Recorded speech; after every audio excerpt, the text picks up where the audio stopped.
skill Ya. yang lain, pengetahuan itu yang namanya di Google, di seminar banyak Pak, tinggal mau baca apa enggak. Tapi yang penting dua yang pertama tadi Pak, mindset Ya. tentang digitalisasi dan tentang network. Bangunlah network sebanyak-banyaknya atau silaturahmi sebanyak-banyaknya. Oke. Assalamualaikum Pak. Oke, semua Salam. kedengaran? Bisa, kalau saya dengar bagus sekali sih.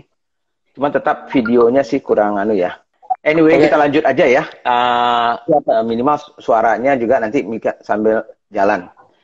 Ya Pak. Mas Adi, terima kasih ini sudah hadir di acara khusus Sama-sama Pak. kita.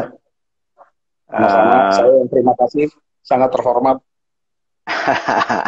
ini Pak, saya banyak belajar dari beliau ini. Jadi coba ini ya, coba nanti teman-teman yang mau belajar dari beliau bisa ya. Nah, nggak apa-apa. Jadi kita lanjut aja ya, karena minimal suaranya sudah ada dulu. Nanti mudah-mudahan dengan wifi-nya mungkin bagus, kembali kita bisa bicara langsung. Mas Adi, kita ini kan di Bisnis ID ini kan kita setiap hari sekarang ini memperkenalkan ya para panel expert. Tentunya salah satunya adalah panel expert kita adalah Mas Hadi Kuncoro. Mas Hadi ini sekarang adalah beliau ini adalah founder tapi sekaligus juga CEO dari Power Commerce. Nanti saya pengen bicara juga soal Power Commerce. Tapi sebelumnya saya pengen dulu gitu dengar apa ya, Mas Hadi ini siapa sih sebetulnya, dari kecilnya bagaimana, sekolahnya seperti apa mungkin ya, dan karirnya seperti apa dulunya sebelum terjun betul-betul menjadi pengusaha seperti ini. Kalau boleh share dulu sedikit, Mas Adi. Wah, terima kasih Pak Budi. Bismillahirrahmanirrahim. Assalamualaikum warahmatullahi wabarakatuh. Terima Waalaikumsalam. kasih teman-teman semua yang sudah stay tune di sini. Waduh, stay tune. Bahasanya bahasa zaman jadul ya. Ketahuan umurnya. Iya, betul. Baik, ya kalau perjalanan dari kecil, saya orang kampung Pak. Dari kampung. Aslinya dari mana? Oke, kalau lahir saya di Bandung, Pak. Lahir di Bandung, kemudian orang tua karena dinas sebagai pengabdi negara, abdi negara, dan ibu saya juga kepala sekolah, sehingga akhirnya kemudian tugasnya itu pindah-pindah terus. Nah, kemudian tumbuh kecil, itu sampai SD itu saya di satu desa kampung di daerah Banten. Kalau pernah dengar zaman dulu Cikotok, apa namanya, tambang emas, ya. Nah, saya dari kampung kecil itu sampai SD itu merasakan bahwa tidak ada hidup dengan tanpa listrik lah, gitu loh. SD itu. So kemudian pindah ke Cirebon SMP sampai SMA, karena ibu saya memang akhirnya memutuskan, orang tua karena pindah-pindah, akhirnya anak-anaknya itu tidak boleh pindah-pindah. Jadi di stay di apa namanya, di kampung leluhur dari ibu saya di Cirebon. Akhirnya kemudian saya remaja tumbuh di Cirebon, SMP dan SMA di Cirebon. Baru kemudian setelah itu kuliah, bercita-cita keluarga pengen semuanya masuk ke, karena keluarga besar semuanya ITB, teknik dan sejenisnya. Nah, saya satu-satunya di keluarga itu yang nggak pernah bisa masuk ITB, Pak. Kenapa? Nggak keterima di ITB, ketinggian milihnya, Pak, gitu. Tapi akhirnya kemudian saya ngambil apa namanya, dapatnya justru kuliah di Solo di 11 Maret, di 11 Maret. Ya, perjalanan titik baliknya justru pas di kuliah itu sebetulnya, belajar mulai bisnis, menjadi seorang penulis, karena ada satu titik balik ceritanya begini. Saya selama 4 tahun lebih, hampir 5 tahun, dari sejak masuk di UNS di 11 Maret sampai lulus itu kayak dalam tanda petik pelarian, Pak. Karena keluarga saya semuanya orang-orang hebat dalam pendidikan di ITB, lulusan sebarang angkatan saya tuh ada yang di Jerman, ada yang ini dan sejenisnya. Cuman saya doang yang di sosial, ekonomi, di sosial. Jadi satu titik ketika kemudian pulang ke rumah itu benar-benar terhina dan dihina, Pak, gitu loh. Lu ngapain kuliah apa namanya, udah di ekonomi, manajemen gitu loh, jauh di kampung, nggak jelas walaupun negeri gitu. Lu ngapain ngambil kuliah itu? Manajemen itu seni, nggak perlu sekolah, gitu. Saya masih ingat aja itu. Disitulah saya kemudian titik balik saya dalam tanda petik dendam. Saya cuma bilang waktu itu, suatu saat you boleh jadi engineer semua, tapi yang punya perusahaan itu adalah anak lulusan ekonomi manajemen, saya bilang. Dan you will be working for me, saya bilang. And you will be working for me, saya bilang. Dan alhamdulillah gitu loh. Ketika kemudian selama di Solo itulah saya akhirnya gak mau pulang sampai saya bisa membuktikan. Oke. Di situ. Akhirnya saya punya bisnis banyak lah di Solo itu, ada banyak beberapa bisnis, kemudian kerja juga jadi wartawan dan sejenisnya, apapun saya hajar deh dan sejenisnya. Somehow dan kemudian saya lulus, sempat bikin bisnis waktu itu bisnis ekspor beberapa, tapi kemudian akhirnya bergabunglah di beberapa MT manajemen trainee. Terakhir adalah masuk saya sebagai manajemen trainee-nya Samudra Indonesia Group. Disitulah sebetulnya perjalanan karir saya memulai sebagai supply chain dan logistician, orang logistik. Oke. Jadi pertama belajarnya di situ ya? Betul Pak. Saya di Samudra Indonesia dapat scholarship, terus kemudian sempat ambil master, tapi kemudian nggak lulus. Karena kemudian udah keburu kenal, waktu itu join dengan sebuah perusahaan Jerman, basisnya di Singapura, gajinya dolar, akhirnya nggak ngelanjutin, tinggal tesis saya nggak ngelanjutin, udah ketemu duit, akhirnya nggak ngelanjutin, nyeselnya sekarang nih. So, perjalanan karir habis itu selalu di perusahaan multinasional company, sempat ketemu waktu itu dengan teman-teman di Coca-Cola juga, habis dari Samudra Indonesia, kemudian saya langsung pada saat itu umur 24 jadi manajer di sebuah perusahaan Jerman yang di Singapura, tapi kemudian saya kembali ke Indonesia untuk untuk membuka cabang Indonesia namanya JNU Logistics.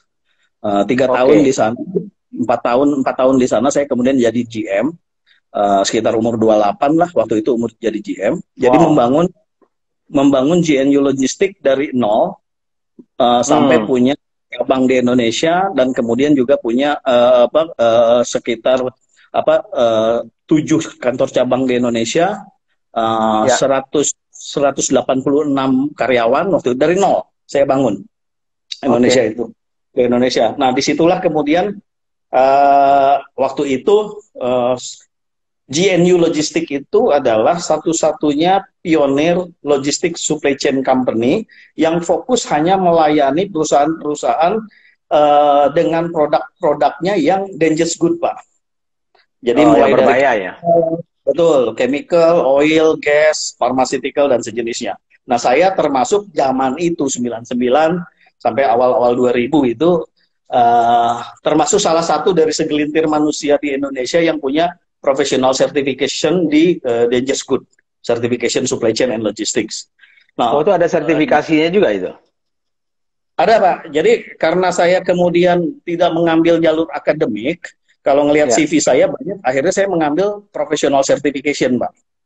Terutama di supply chain. Nah, zaman itu di supply chain atau logistics di awal-awal 2000 itu hanya segelintir orang manusia Indonesia yang punya international certification profesional di supply chain dan logistik. Nah, sehingga zaman itu tuh enak banget, Pak. Pindah kerja cuma naikin gaji itu tinggal tuker-tukeran tuh sama 7 orang gitu. Jadi tinggal kita milih ya waktu itu yang mana yang kita mau. Betul. Nah, jadi lepas dari situ akhirnya kemudian saya join dengan joint ventures-nya 50-50. Ingat waktu itu Coca-Cola dengan Nestle yang bikin Nestle Pure Life, dan kemudian dengan produk air minumnya Ades Waters. Waktu itu. Nah, di situ kan sempat akhirnya bersinggungan dengan Pak Budi ya, dan timnya waktu di Coca-Cola waktu itu. Nah, saya waktu itu sudah jadi senior manager. Saya pegang supply chain dan sempat pegang sales komersial juga, distribusi waktu itu untuk distributornya waktu zaman CCDI di Coca-Cola. Nah, di situ juga intinya saya kemudian juga membangun dan melakukan satu inovasi. Jadi kalau ingat inovasi produknya Nestle Pure Life, ada produk air minum yang 1,5 liter yang di wrapping pakai plastik, yang ditenteng. Nah itu ideation-nya saya yang bikin, Pak. Itu shrink wrap itu ya? Betul, Pak. FinRep. Jadi Oke. pada saat itu saya punya ideation bagaimana cara ngalahin kompetitor terbesar Danone, Aqua Oh, waktu itu. iya, iya. Ya kan? Iya, iya, iya. Karena saya pernah ngitung begini Pak, waktu Aqua itu, bagaimana Ades Water atau Nestle Pure Life ngalahin Aqua dengan mereka yang luar biasa kuatnya dan besarnya. Nah, Betul. saya pernah menghitung, zaman itu 2005 tuh, saya masih ingat tahun 2005. Ya, Kalau Aqua aja diem aja, tidur aja, nggak ngapa-ngapain, ya. Nestle-nya atau Adesnya kemudian jungkir balik investasi promo apa dan sejenisnya, itu baru nyamain omsetnya aja baru 15 tahun. Tidur Itu aja dengan dia. catatan Aquanya nggak ngapa-ngapain gitu loh. Jadi dengan programatik linear apa programming gitu, saya ngitung kira-kira Hmm. gue kalau ngejar butuh berapa lama sih gitu loh. Nah, Ya, ya. unfortunately kemudian akhirnya saya bersama-sama dengan R&D dan tim marketing, saya punya edition gimana caranya kita melakukan inovasi untuk air Ya, minum. ya. Air minum itu kan luar biasa susah Pak untuk yang apa mineral water ya, plain water ya. Ya, Di situ ya. dikasih warna jadi tidak air putih lagi. Betul. Dikasih rasa bukan plain water kan gitu. Ya, betul. Akhirnya apa pada saat itu kita berpikir satu-satunya cara membangun inovasi uniqueness dengan competition adalah di packaging Pak. Oke. Di situ. Sehingga akhirnya dibikinlah inovasi di mana kemudian reasonnya 1,5 liter 6 pack itu dibikin plastic wrap dan bisa ditenteng. Di Oke. situ. Nah, dasarnya dari mana? Dasarnya adalah kalau orang mau piknik keluarga bawa galon berat, beli Ya. satu-satu di kardus repot pakai plastik. Ya. Jadi Ya. ideasinya di wrap kayak gitu. Oke. Nah, Oke. ternyata animonya luar biasa, Pak. Nah, ini yang paling Ya. menarik. Setelah bagus animo pasarnya, ternyata money talks itu terjadi, Pak, pada saat itu. Gimana tuh maksud money talk? Apa yang terjadi? Si Aqua, jadi kita sempat menguasai shelvingnya di modern trade, Pak. Di Carrefour, di ini. Dan bagus. Dan Nestle Pure Life naik di Alfamart waktu itu. Di Circle K jadi nomor 2. Mengerucut. Ya.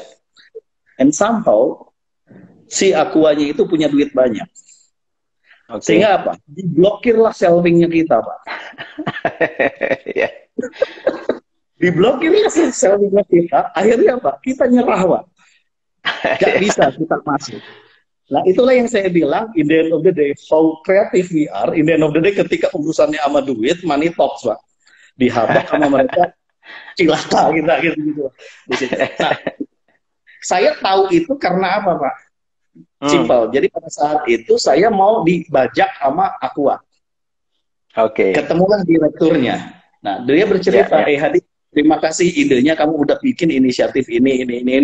Tapi we have money more 50 times, even 100 times bigger than you. So we just simply blocking you gitu loh. Gila gue bilang. Di situ saya belajar tentang wow, competition ini is not just only about inisiatif atau inovasi kreativitasnya kita. Ya. Ada satu faktor-faktor eksternal sehingga kemudian kita harus bisa pinter melakukan ini. Dan ini terjadi di zaman sekarang dan ke depan, Pak. Terutama gitu dengan konsep model startup, Pak. Ya. Karena startup dengan venture capital modal itu kita berbicara mau untung nggak untung, ada ide belum tentu baik, yang penting kemudian dia punya valuasi besar, maka duitnya akan banyak. Maka kemudian one tech for all dalam teknologi, it's about money. Gitu ya. Nah, sekarang dan ke depan dengan kondisi yang sekarang ini dengan teknologi integration, teknologi digital itu akan menciptakan one tech for all, Pak.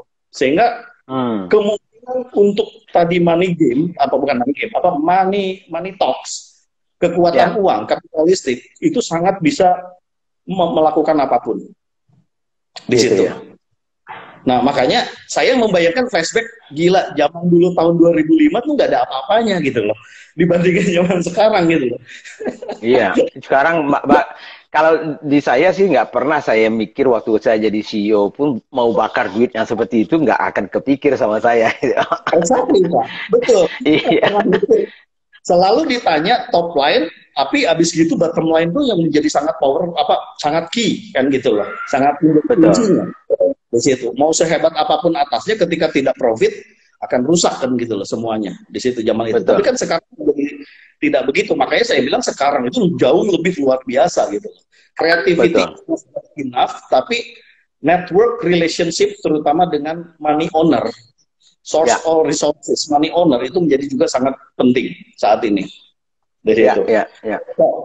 Perjalanan berikutnya saya banyak menciptakan inovasi-inovasi lah selama di Nestle itu, terus tapi kemudian akhirnya berkarir lagi, nyambung sempat ke Shell Oil saya sebentar jadi country manager di sana sebelum kemudian akhirnya masuk ke Baesdorf, Pak. Nah, di Baesdorf itu inisiasi saya yang kami lakukan itu inisiasinya adalah merubah dari nasional distributor menjadi multi distributor. Waktu itu. Reasonnya very simple pada saat itu. Jadi ternyata setelah saya review Indonesia ini, network distribusi di Indonesia, FMCG itu adalah selalu berpangku pada kekuatan distributor. Ya, di situ. Nah, kenapa? Karena fungsi distributor itu 3, Pak. 1, refinancing, orang yang beli stok, inventory. Yang kedua adalah salesmanship, yang ngelola salesman, penetrasi pasar. Yang ketiganya adalah logistik. Di situ. Nah, apa yang kemudian saya lakukan pada saat itu dan analisis? Baesdorf, waktu itu Nivea itu nasional distributor, Pak. Setelah saya turun ke lapangan, ke seluruh Indonesia, ternyata kalau kita runut, itu yang namanya distributor di daerah, dengan para pemilik modern trade independen, MTI, atau toko-toko, itu saudaraan semua, Pak. Saling kenal lah minimal ya. Saling kenal dan boleh dibilang punten gitu loh. Mereka itu adalah koko cici, itu ada keluarga, ada relatif, Pak. Dan saya buktikan di beberapa kota, Pak. Sehingga kemudian apa? Ketika kita pakai nasional distributor, kekuatan penetrasi relationship-nya itu menjadi sangat formal. Di situ. Sehingga akhirnya saya berubah jadi nasional distributor ke 41 multi distributor di setiap daerah ada. Apa yang terjadi dalam setahun? 2 kali lipat pertumbuhan penetrasi. Dan 2 kali lipat pertumbuhan sales. Karena kita langsung split out gitu di situ. Nah, ternyata kekuatan desentralisasi itu di Indonesia itu kalau ngomongin network distribusi itu luar biasa, Pak. Desentralisasi. Semua desentralisasi gitu loh. Nah, ini yang menjadi another pembelajaran sebetulnya ketika membangun Power Commerce. Kenapa Power Commerce? Saya punya belief omni-channel, bagaimanapun caranya e-commerce itu centralistic fulfillment konsepnya, tapi kalau mau maju Indonesia mau terfulfill konsep pelayanannya dalam delivery atau dalam distribusi pengiriman, maka harus didesentralisasikan di situ. Nah, dari Baesdorf saya berangkat ke ke Jerman dan sempat nyaris ekspatriasi ke Italia untuk jadi director di Italia waktu itu. But then 2009 Eropa krismon, Pak. Betul. Jadi saya dikembalikan lagi ke Indonesia, Pak. Jadi nggak jadi ekspat saya. Balik kampung, jadi anak kampung lagi. Balik kampung lagi, tapi kemudian akhirnya saya agak kemudian concern, sehingga saya nggak mau di posisi balik lagi. Akhirnya kemudian saya keluar, akhirnya saya jadi director operations dan corporate directors untuk Oriflame.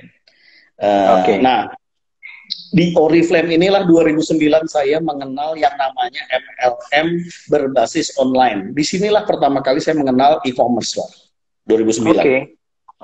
Nah, saya waktu itu sempat ambil pembelajaran kursus short course-nya Delivering Happiness.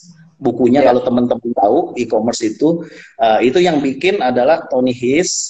Dia adalah founder dan CEO-nya Zappos. Zappos itu akhirnya kemudian dibeli sama Amazon, Pak. Ya, betul. Kan terkenal banget itu Zappos. Sangat terkenal. Jadi kalau mau belajar awal dan merasakan jadi founder e-commerce, belilah buku yang namanya Delivering Happiness. Karena itu butuh powerful banget sebagai entrepreneur dan sebagai kemudian founder e-commerce. Menceritakan hari-harinya ini dan sejenis mindset dan sejenisnya. Nah, 2009 itulah saya kemudian menginisiasi project untuk Oriflame di Indonesia, online sales order kayak e-commerce, tapi e-commerce-nya itu untuk 500.000 atau setengah juta member karena MLM, Mbak. Iya, betul. Di situ. Wow, banyak ya.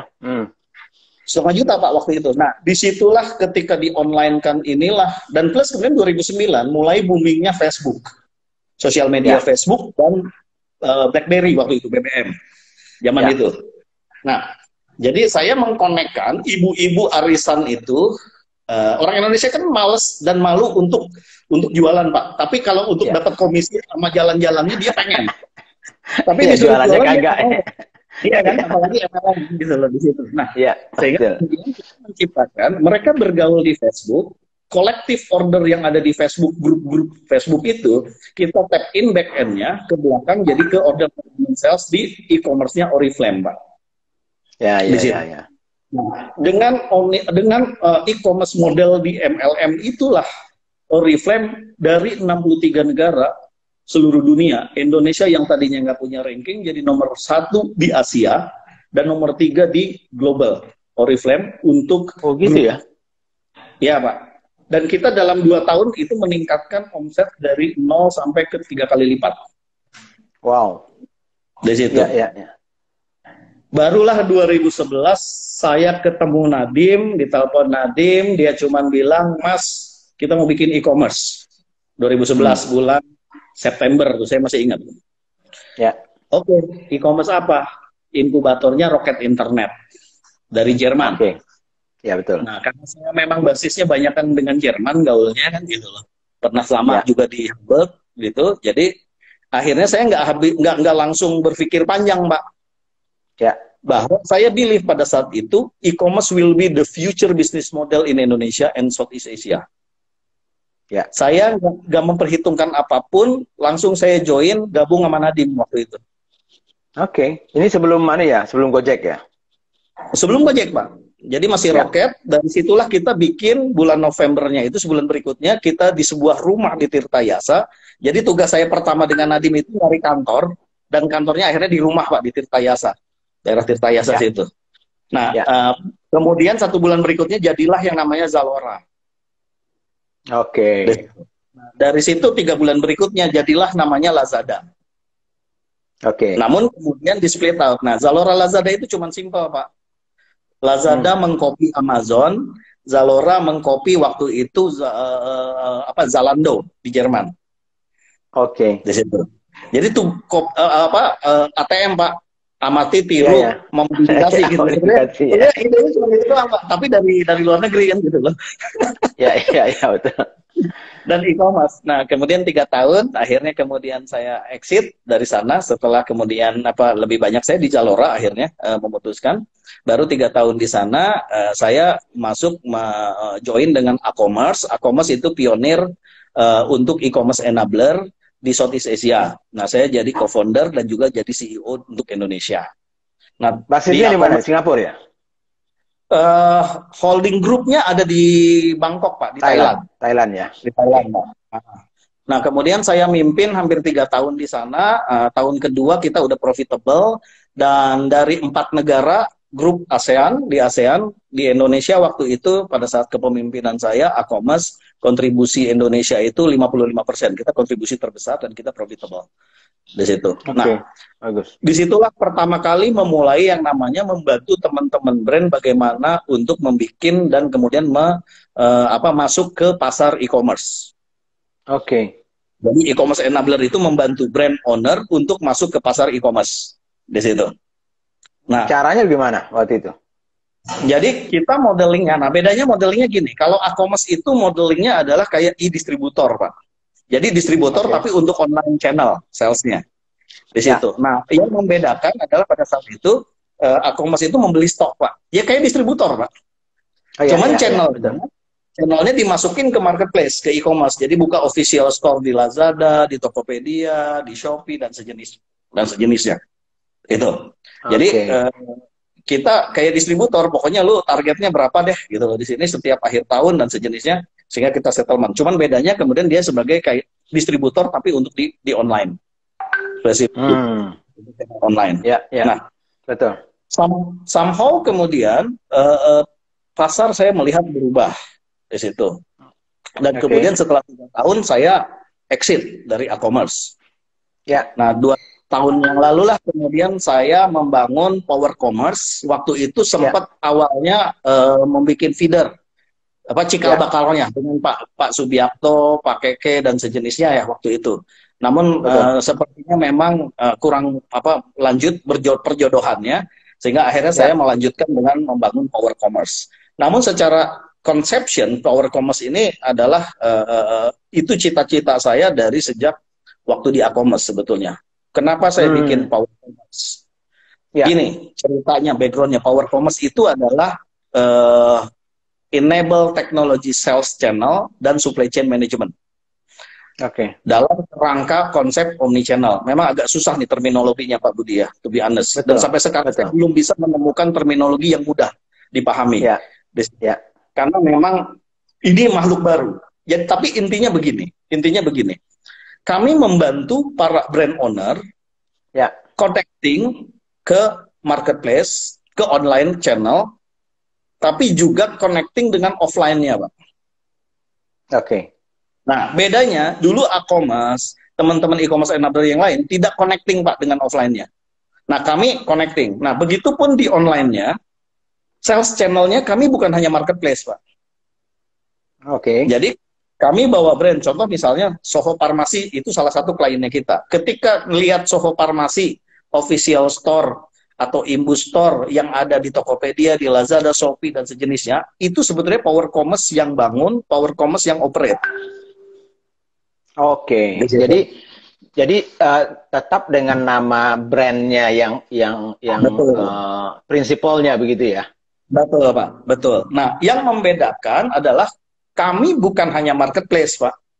Kami juga connecting sosial medianya si klien-klien kami, tadi Soho dan sejenisnya itu, kami bangunlah sosial medianya menjadi sosial media commerce. Kami bikinkan toko di Facebooknya dengan chatbot dan sejenisnya, sehingga orang tidak perlu lagi keluar dari sosial media.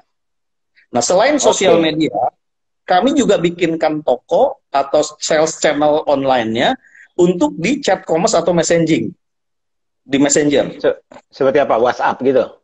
WhatsApp, betul Pak, di Telegram dan sejenisnya. Jadi orang tidak perlu lagi di WhatsApp itu keluar ke Tokopedia, misalnya, dia langsung bisa lihat katalog di situ, bisa pilih, bisa bayar, pilih-pilihnya juga di WhatsApp. Dan itu tanpa harus ke customer service, karena semuanya chatbot, Pak. Semua robot di situ. Nah, yang terakhir ini kita baru meluncurkan reseller platform affiliate.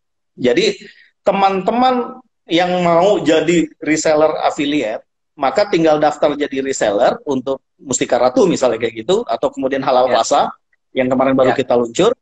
Maka ketika menjadi reseller, terdaftar, maka sebagai reseller saya akan punya toko online atas nama saya. Ini resellernya ya? Betul, yang resellernya. Nanti tokonya itu atas nama saya sebagai reseller. Nah, saya boleh memilih produk apapun yang sesuai kebutuhan saya. Misalnya saya senangnya nyari komisi produk-produk yang besar. Maka saya tidak perlu memilih 200 SKU yang punya Mustika Ratu, tapi cukup produk yang komisinya paling besar, atau yang lagi program, atau yang sesuai kebutuhan followernya. Nah, tugas saya adalah sebagai reseller, tinggal viralkan, Pak, ke grup komunitas saya, ke WA, ke Line, ke Telegram, atau ke Facebook, Instagram, semua sosial media saya. Nah, ketika teman-teman saya membeli, dia akan ngeklik ke link, dia belinya di toko saya. Nah, si Soho atau tokonya ini ada di mana saja gitu? Tokonya ini bisa diviralkan di mana saja, terserah.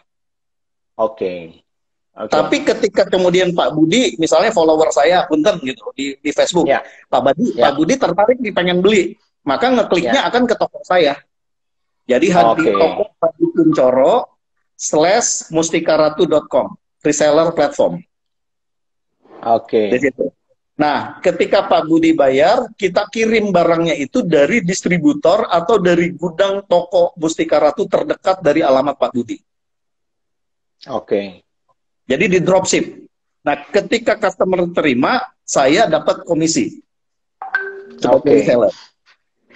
Di situ. Berarti Nah, reseller, tunggu dulu, ya, sebentar. Sebab yang saya pahami reseller yang kalau saya lihat reseller yang di sini itu yang dikatakan Mas Hadi itu berarti dia mirip dropshipper mungkin ya. model dropshipper. Oke, oke. Karena dia tidak perlu stok sendiri gitu. Tidak perlu. Namun, ketika saya sebagai reseller ternyata di dalam lingkungan komunitas saya, omset saya semakin besar. Sehingga saya butuh stok offline. Agar bisa melayani dengan cepat. Misalnya kayak gitu. Maka, mesin kami tadi yang omnichannel bisa membuka B2B PO atau purchase request atau PO stock replenishment ke prinsipal. I see. Ya, ya, ya. Di situ. Kenapa? Karena konsep kami adalah konsep yang bukan kayak e-commerce marketplace sekarang, Pak. Oke. Yang fulfill ordernya itu sentralistik dari Jakarta. Jadi mau ada orang beli dari Makassar, maka ngirimnya pun tetap dari Jakarta. Oke. Sehingga teman-teman di Makassar itu terjadi diskriminasi kualitas customer services, customer experience dibandingkan orang Jakarta. Kenapa? Orang Makassar jadi ongkirnya lebih mahal, lead time-nya lebih panjang, dan kemudian risiko rusaknya juga akan menjadi lebih tinggi. Ya. Nah, teknologi Power Commerce ini menciptakan kayak tadi reseller. Ketika ada teman saya membeli di Makassar, maka algoritmanya akan mencari gudang atau distributor atau toko offline yang ada di Makassar untuk difulfill dari Makassar. Oke. Secara otomatis, maka kemudian ongkirnya itu akan dalam kota Makassar, bukan lagi dari Jakarta. Dan lead time-nya sama kayak orang Jakarta, next day atau beberapa jam, tergantung pilihan kurirnya. Kalau pakai Gojek, maka beberapa jam di situ. Ya. Nah, teknologi kami ini mengkonekkan dan mengintegrasikan ke multi-channel dari fulfillment atau supply chain, Pak. Ya, itu yang tadi saya bilang, kita ingin mendesentralisasikan logistik di Indonesia. Karena apa? Orang Papua pasti akan jauh lebih mahal belinya. Makanya kemudian kita akan konekkan dengan fulfillment center atau stock point yang ada di Papua. Ya, betul. Di situ. Tapi yang membangun stock point dan segala macamnya itu infrastruktur itu siapa jadinya? Tergantung, Pak. Kalau brand atau produk corporate misalnya tadi Greenfield atau kemudian siapapun kliennya kita. Kalau mereka bisa menunjuk distributor, misalnya mereka nggak punya gudang sendiri di sana, maka mesin kita akan koneksi dengan warehouse management sistemnya distributor. Maka distributor lah yang akan fulfill. Tapi contoh, kalau Mustika Ratu, mereka punya toko offline di daerah. I see. Maka teknologi kami akan nyambungnya bukan ke warehouse management system, tapi nyambungnya ke POS mesin kasir, Pak. Ya, yang penting ada barang yang paling dekat dengan customer yang mengorder itu, apakah itu melalui tokonya atau distributornya atau mungkin stokisnya, itu jadinya seperti itu ya. Betul. Dan juga yang penting ada teknologi yang di situ manajemen sistem yang mengcapture atau yang mencatat stok inventory. Ya, betul. Di situ. Itu poinnya. Jadi mesin kami ini kayak mesin ERP, Pak. Mesin kami bisa connecting kemana-mana. Tapi kalau kemudian prinsipal tidak punya mesin teknologi tersebut, maka kami punya di Power Commerce 154 gudang di seluruh Indonesia. Dan kami juga punya teknologi warehouse management sistemnya sendiri. Sehingga kemudian apa? Corporate atau brand owner bisa naruh di tempatnya kita juga, di outsource ke kita juga untuk gudangnya dan fulfillment-nya. Iya, betul. Nah, itulah gambaran besarnya Power Commerce dari perjalanan saya di FMCG, di retail, di e-commerce. Itulah pemikirannya. Di situ, Pak. Iya, luar biasa. Karena saya rasa nggak banyak orang yang terlalu memperhatikan ya yang soal ini ya. Karena banyak orang yang fokusnya jualan aja, ya, ada yang fokus membuat produk saja. Nah, Ya, tetapi padahal kita membutuhkan infrastruktur supply chain itu supaya bisa betul, kita sampai produknya dengan baik, dengan servis yang betul, baik, dengan cost yang paling betul, efisien dan segala macamnya. Nah, betul. cuman mungkin pertanyaan saya Mas Adi, kalau misalnya let's say power commerce ini ya, artinya kayak memang ini relatif baru ya, tetapi saya melihat ini kan Satu luar tahun setengah. biasa ya, luar biasa potensialnya. Cuman kan banyak juga mungkin teman-teman ini berpikir ini apakah hanya untuk perusahaan-perusahaan besar aja yang bisa memakai jasanya power commerce ini. Padahal Ya, yang kita-kita yang masih kecil ini malahan yang butuh lebih banyak mungkin ya. bantuannya misalnya. Baik, gini Pak. Makanya kemudian kami membangun yang namanya Halal Plaza. Oke. Atau kemudian tahun lalu kami membangun yang namanya Indonesia Mall. Insya Oke. Allah kalau semua rencana Gusti Allahnya dilancarkan, kami dibarengi beberapa sesuai perencanaan dalam 1-2 bulan ke depan selain Halal Plaza kami akan membangun another Indonesia Mall untuk masyarakat Indonesia. Nah, teman-teman UKM itu bisa Ya. masuk ke agregator kumpulan dari UKM-UKM itu di Halal Plaza. Kita menyebutnya itu adalah platform agregator UKM. Oke. Nah, jadi kita ada di Halal Plaza. Nah, Halal Plaza ini kalau dicari di Tokopedia, silahkan ada Shopee, Tokopedia, cari Halal Plaza. Itulah e-commerce marketplace agregator untuk UKM khusus Muslim kategori Halal Plaza. Oke. Tapi di luar marketplace tadi, karena gini, buat saya ngapain saya bikin marketplace lagi, Pak? Karena Pak lawannya sudah unicorn dan dekakon, Pak. Iya, ngapain? Iya, betul. Ya, sehingga akhirnya apa? Saya bekerja sama dengan unicorn-unicorn ini, kemudian nebeng trafficnya mereka, Pak. Kami Ya. bikin official store di tempatnya mereka. Ya. Namun, di luar itu, kami membangun jalur sistem sendiri dengan reseller platform tadi, Hmm. dan juga membangun sosial media commerce dan chat commerce-nya, Pak. Ya, Karena ya, itu ya. jalur-jalur sendiri di situ. Nah, the good point-nya, kami di Halal Plaza atau Power Commerce, kami bukan hanya connecting dengan marketplace di Indonesia, Pak. Kami juga Ya. ada di Singapura, di Qoo10 Singapura, Zilingo Malaysia, dan beberapa negara ASEAN, Pak. Nah, Oh gitu ya? iya, Pak. Nah, yang paling menarik adalah begini nih.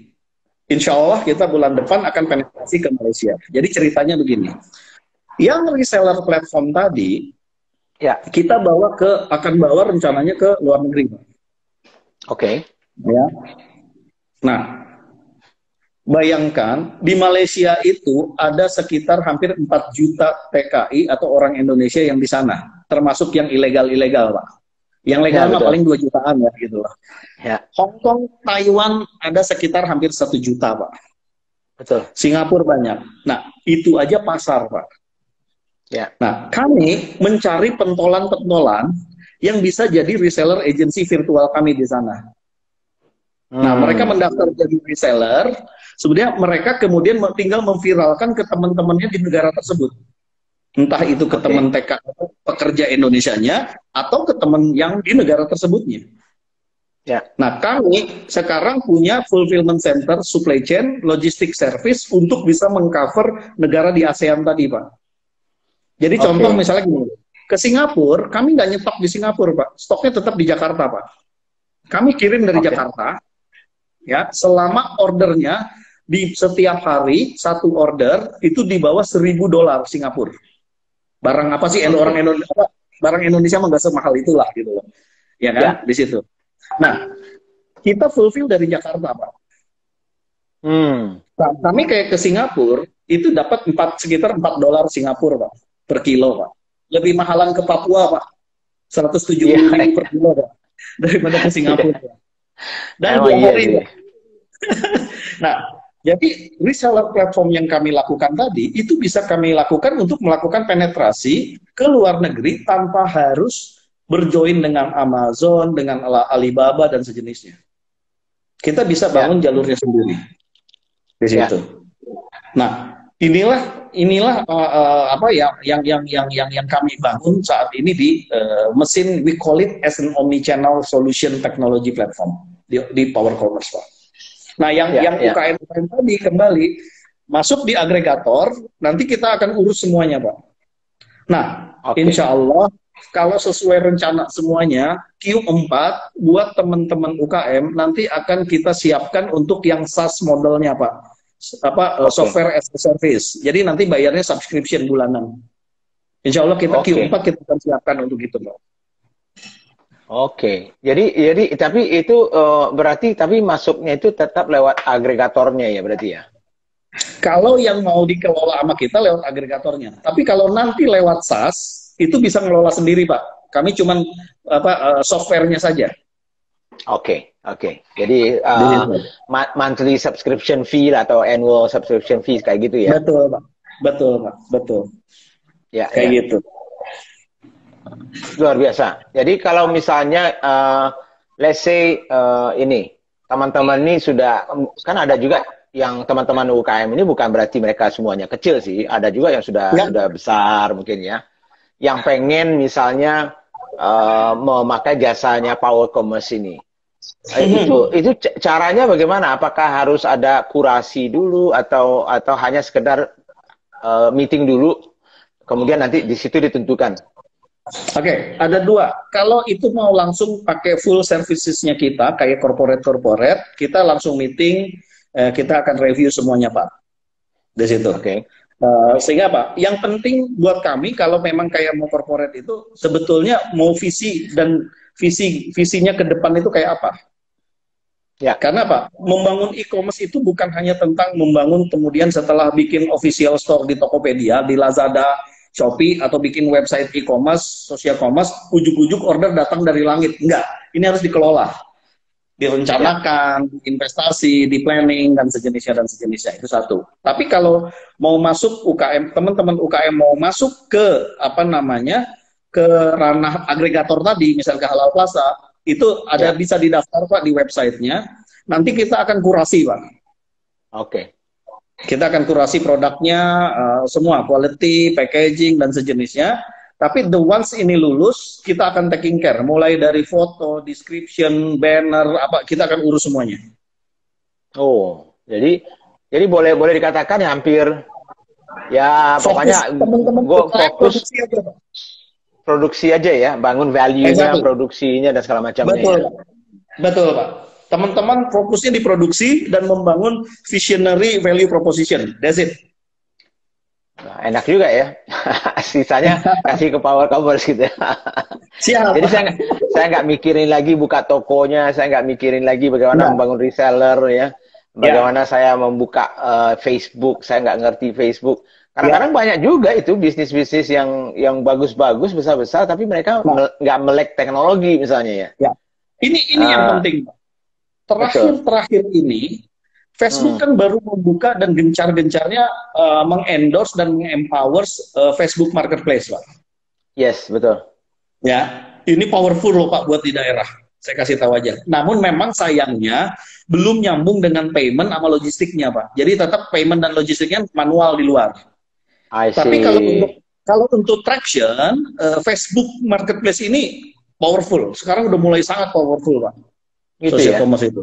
Ya, saya ingat waktu itu dengan Mas Keke gitu ya. Waktu itu laku BGT itu dia bikin toko di Facebook dulu udah lama banget itu. Tapi nggak berkembang. Tapi kayaknya mungkin Facebook bikin sendiri kayak gitu mungkin ya. Ya. Sekarang mereka akan ke sana.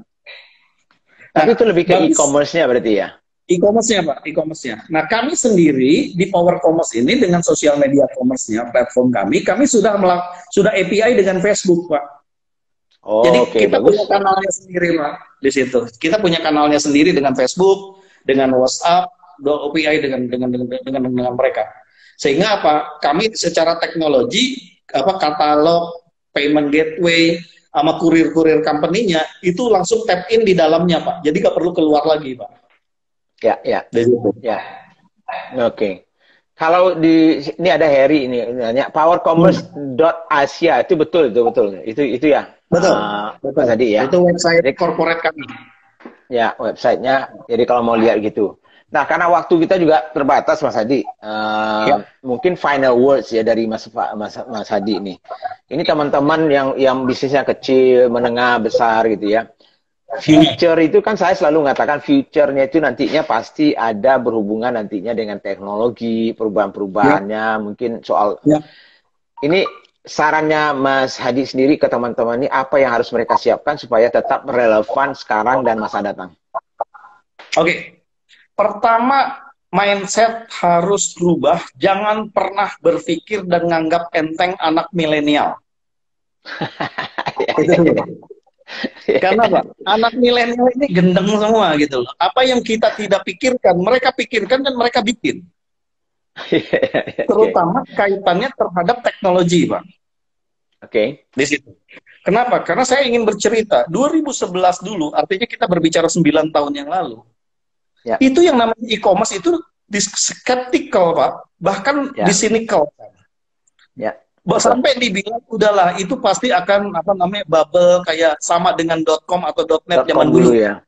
Exactly gitu loh. Pada saat itu saya bilang waktu itu tidak. Kenapa? Ini ada produk fisiknya. Dan ini tentang retail trading. Saya bilang.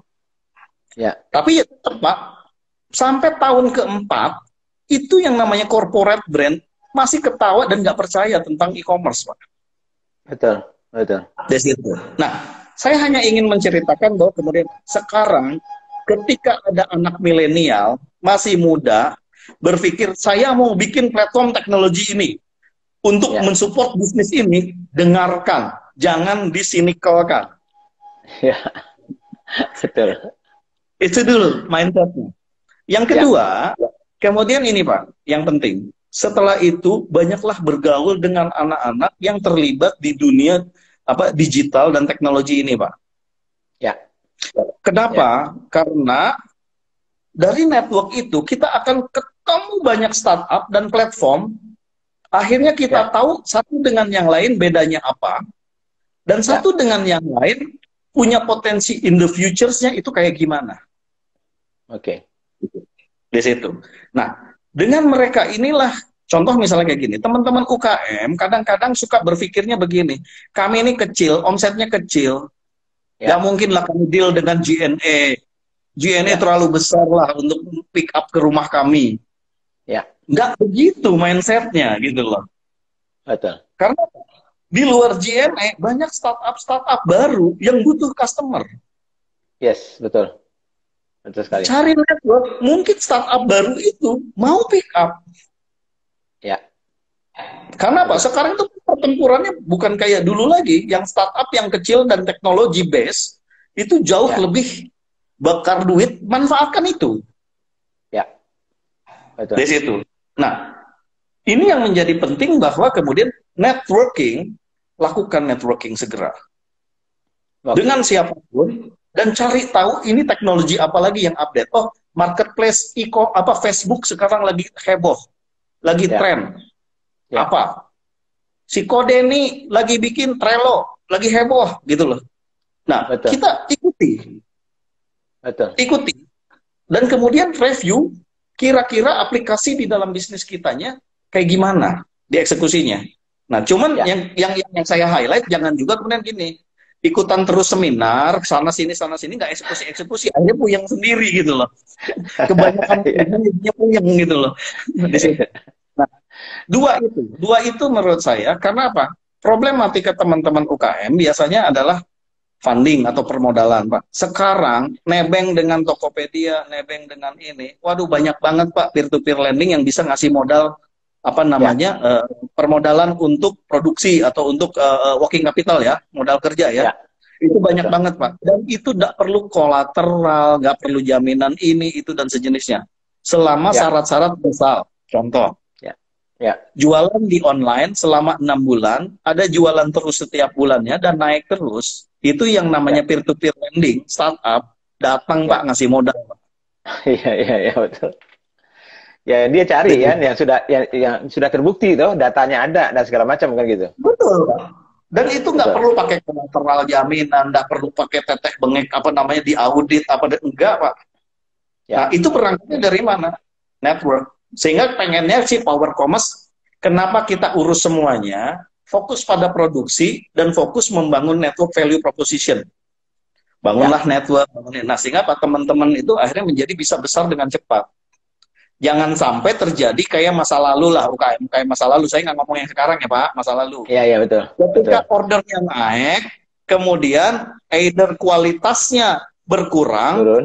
atau Iya. malah nyerah. Iya. Nggak sanggup. Atau malah nyerah. Nggak sanggup gitu loh di situ. Iya. Nah, sekarang harusnya tidak perlu begitu. Betul. Nah, mungkin itu sih dua dari saya tentang mindset dan tentang bagaimana how to membangun network dengan cepat. Sisanya Pak, skill yang lain, pengetahuan itu yang namanya di Google, di seminar banyak Pak, tinggal mau baca apa enggak. Betul. Urusan teknis. Betul.